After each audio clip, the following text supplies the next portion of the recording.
Hi guys, Shannon Marino here. I wanted to jump on and do a quick tutorial update on tips for nominating guardians for your minors. So this would be for all those parents out there that have children in the household that are minor children. You want to make sure that you are nominating guardians to care for them should something happen to you, whether you are incapacitated or you pass away unexpectedly. So, a guardian is an individual that gets nominated to make day to day decisions for your children.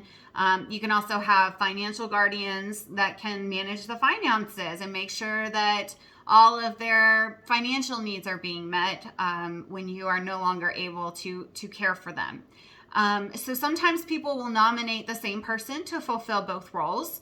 Sometimes people will say, no, you know what, I really like the parenting style of one person, but I like the financial style of another person. And so they may nominate two totally separate individuals for those different roles. What I typically tell my clients is to start with a list. Name all of the people that you know that would care for your children and be a better fit for your children than your children going into foster care or child protective services. So this should be a very lengthy and all-encompassing list of names and individuals in your life. Then you want to start narrowing down based on their parenting styles, their values, the things that are important to you, the way that you really want your children to be raised if you are no longer here and caring for them day to day.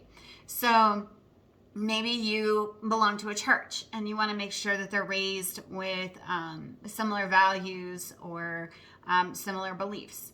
Maybe you really care about the arts and you want to pick somebody that you know will expand their horizon and take them to plays and really ensure that a wide variety of culture is instilled in them. Maybe you love to travel, you're into sports. Maybe you're not into sports. I know with me personally, we wanted to make sure that our boys didn't play football.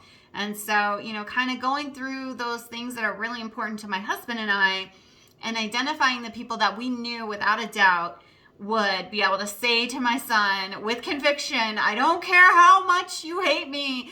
I don't care how much you stomp around. We are saying no to that because that's what your parents would have wanted and that's what we're going to do. So those are kind of things that you want to take a look at as you're narrowing down the list. Now, I have some people that will come to me and will say,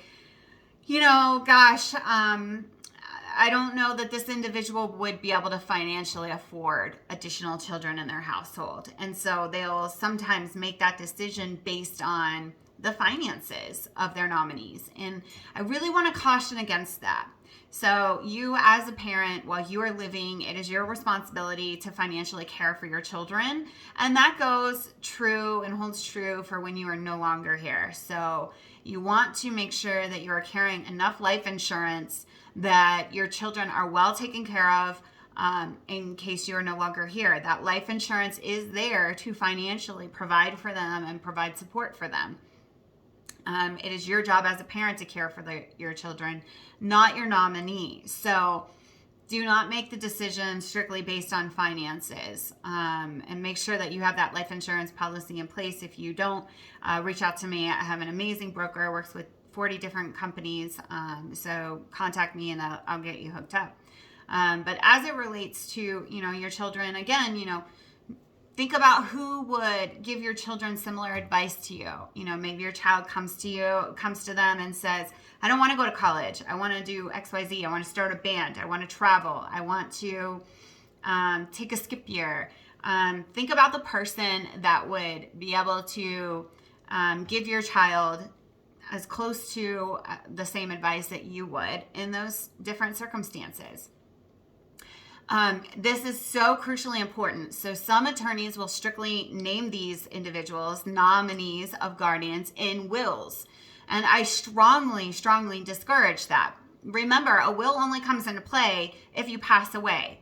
It does not come into play if you are incapacitated or face some type of medical event, trauma event, that eliminates your ability to care for your kids on a day-to-day basis. So the nominations of your guardians should be completely separate and in separate documents from your will. I feel so strongly about this that I do these guardianships and these documents for free, 100% for free. So go to my website, sjmarinolaw.com. There are links to the Kids Protection Plan on my website. You can also go to sjmarinolaw.kidsprotectionplan.com. I'll double check that and put that in the comments. It's 100% for free. There's no, I gotcha. There's no like, oh, it's only free for, XYZ. No, it's 100% free. That is, I feel so strongly. It's so important if you have minor children in the household that you've got to get these guardians nominated. You just got to do it. Otherwise, you are leaving your children exposed to conflict and headache and, the court process if something were to happen to you. Feel free to reach out to me if you guys have any questions. You guys stay safe, you stay healthy, and I will talk to you soon.